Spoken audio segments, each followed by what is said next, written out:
Hello friends, welcome to my channel.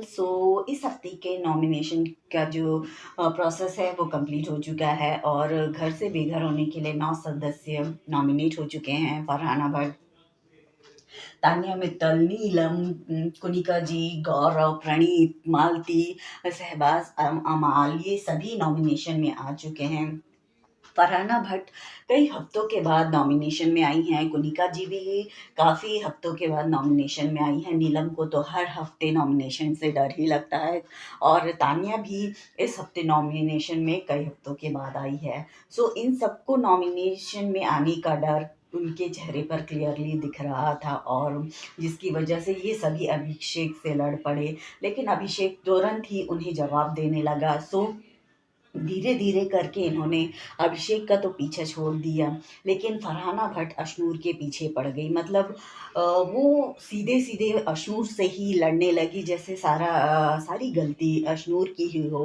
वो उसे पता है कि वो अभिषेक से सीधा टक्कर नहीं ले सकती है। अभिषेक उसे जिस तरह से सुनाएगा उसकी बोलती बंद हो जाएगी, लेकिन अशनूर है जो है वो जवाब देती है, लेकिन बहुत ही कंट्रोल होकर, बहुत ही लिमिट में। और फरहाना भट्ट अपना जब मुंह खोलती है तो उसका मुंह बंद होने का नाम ही नहीं लेता है। वो सिर्फ गलत चीज़ें बोलती जाती है और यही चीज़ वो अशनूर के साथ कर रही है। अ, अशनूर से ही लड़ रही है वो अभिषेक के पास। मतलब अभिषेक को इस चीज़ के लिए किसी भी तरह से वो गलत ठहराने की कोशिश भी नहीं कर रही है। बात करें फरहाना की, तो फरहाना इन सब में एक ऐसी सदस्य थी जो असेंबली हॉल में जिसने इन दोनों के फेवर में वोट किया। मतलब उस वक्त वो गौरव जी के बातों से इन्फ्लुएंस होकर उसने इनके सपोर्ट में वोट कर दिया। मतलब उस वक्त उस लड़की का दिमाग इतना भी नहीं चला कि इसका जो रिperकशंस है, इसका जो रिजल्ट है वो क्या होगा। मतलब नेहल जब थी, नेहल इसके बारे में जो कहती थी कि सही कहती थी कि इसका दिमाग इतना नहीं चलता है। वो सिर्फ सामने मतलब सिर्फ और सिर्फ मतलब मुंह चलाने में जो वर्ड का इस्तेमाल ये खुद करती है, भौंकना, ये भौंकने में ही बिलीव करती है। और इसके उसी बात की वजह से ये एक बार स्टार्ट हो जाती है तो फिर चुप होने का नाम नहीं लेती। बस इसी एक क्वालिटी की वजह से ये बिग बॉस में टिकी हुई है। अगर ये अपना दिमाग लगाती तो असेंबली में ये उस ग्रुप को सपोर्ट कर सकती थी जो अभिषेक और अशनूर को नॉमिनेशन में डालना चाहते थे, लेकिन उस वक्त इसका दिमाग नहीं चला। बिग बॉस ने गेम पलट दी और अभिषेक, अशनूर, मृदुल को सेफ हो गए और बिग बॉस ने पूरे के पूरे घर वालों को नॉमिनेशन में डाल दिया। और जब जैसे ही इसे पता चला कि मैं भी इस नॉमिनेशन में आ चुकी हूँ, उसके बाद इसका मतलब उसका जो पूरा रवैया है पलट जाता है और वो अशनूर के पीछे ही लग जाती है।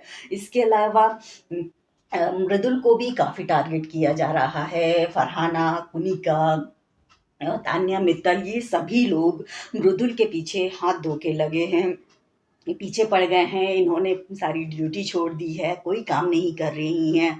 ख़ास तौर पर मतलब कुनिका जी जो हैं, उनको जब भी कोई बात बुरी लगती है, कोई चीज़ चुभती है, तो वो सीधा किचन पर ही आती हैं कि मैं खाना नहीं बनाऊँगी, मैं अपनी ड्यूटी छोड़ रही हूँ।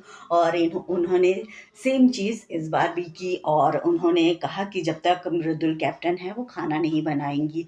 मतलब इन तीनों चारों औरतों ने मृदुल को इतना, मतलब इतना ज़्यादा टॉर्चर किया है कि वो बेचारा रोने लगा।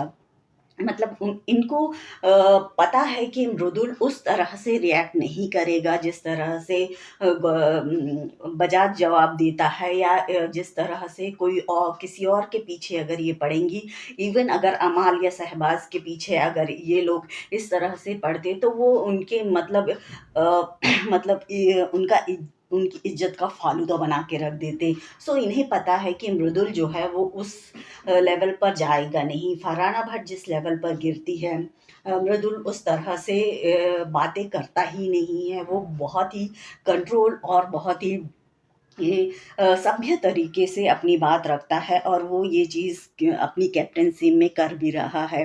इन सब ने अपना सारे काम छोड़ दिए हैं और सारे काम अभिषेक, अशनूर, मृदुल ये लोग ही घर का सारा काम कर रहे हैं। उसके बावजूद भी ये चारों औरतें अभी तक इनको टारगेट करना छोड़ नहीं रही।